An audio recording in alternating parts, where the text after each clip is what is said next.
E aí eu gostaria também de contribuir aqui com um outro estudo, o Harry Hallam, em 1958, que ele quis reproduzir essas observações, né, que foram feitas por Spitz nessa época em laboratório. E aí ele pegou uma macaquinha, né, que pariu 3 filhotes, e aí ele pegou esses 3 filhotes de um mesmo sexo e manteve esses 3 filhotes em 3 gaiolas separadas, né? Eles não tinham contato entre eles, mas eles viviam em 3 gaiolas iguais.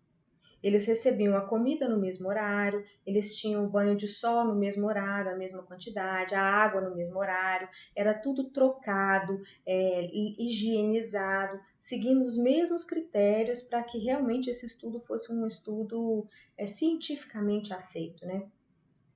Aí o que diferenciava esses 3 macaquinhos nessas 3 gaiolas eram justamente na primeira gaiola, o macaquinho que vivia na primeira gaiola, ele vivia ali com a sua mãe, ele vivia ali com a sua mãe, com uma mãe que na verdade ela foi feita de espuma, né? Então colocou-se ali no cantinho da gaiola uma espuminha que imitava o formato de uma macaca maior do que ele. Na gaiolinha, numa outra gaiolinha, esse mesmo um irmãozinho dele vivia ali onde existia também um formato algo maior que ele, num formato mais ou menos de uma macaca, mas feita de arame e de arame, né? E que tinha alguns fiapos ali, arame farpado, alguma coisa nesse sentido assim.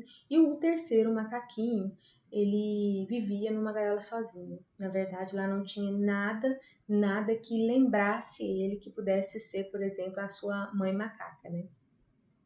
E aí foi se observando o desenvolvimento desses macaquinhos ali, desses filhotes, né?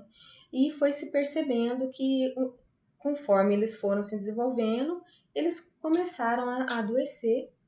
E o primeiro macaquinho que veio a falecer, que adoeceu antes e que veio a óbito primeiro, foi um macaquinho que ele não tinha ninguém com ele, não tinha nenhuma estrutura, só vivia ele, a comida e a água ali no meio da gaiola, né? Ele não tinha ali nada a não ser ele, a comida e a água na gaiola.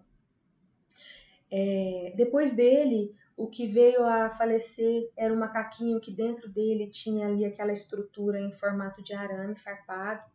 E o mais interessante que se observava é que em algumas vezes ele ia ali se aconchegar, né, naquela estrutura, ele se machucava em algumas vezes, saía de perto rapidamente, mas o fato de se machucar não deixava, não impedia que esse macaquinho fosse até lá para se aconchegar de alguma forma naquela estrutura ali de arame farpado.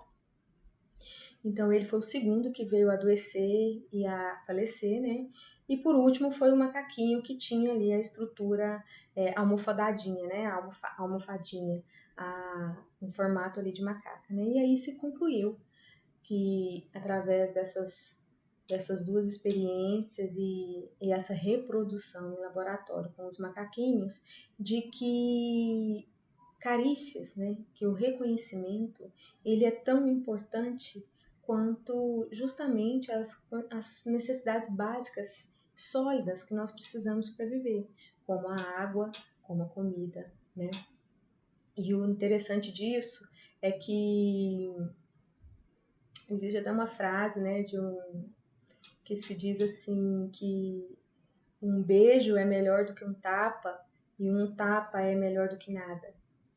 E é bem essa frase que traz para nós a reflexão, né, sobre o poder e a importância das carícias.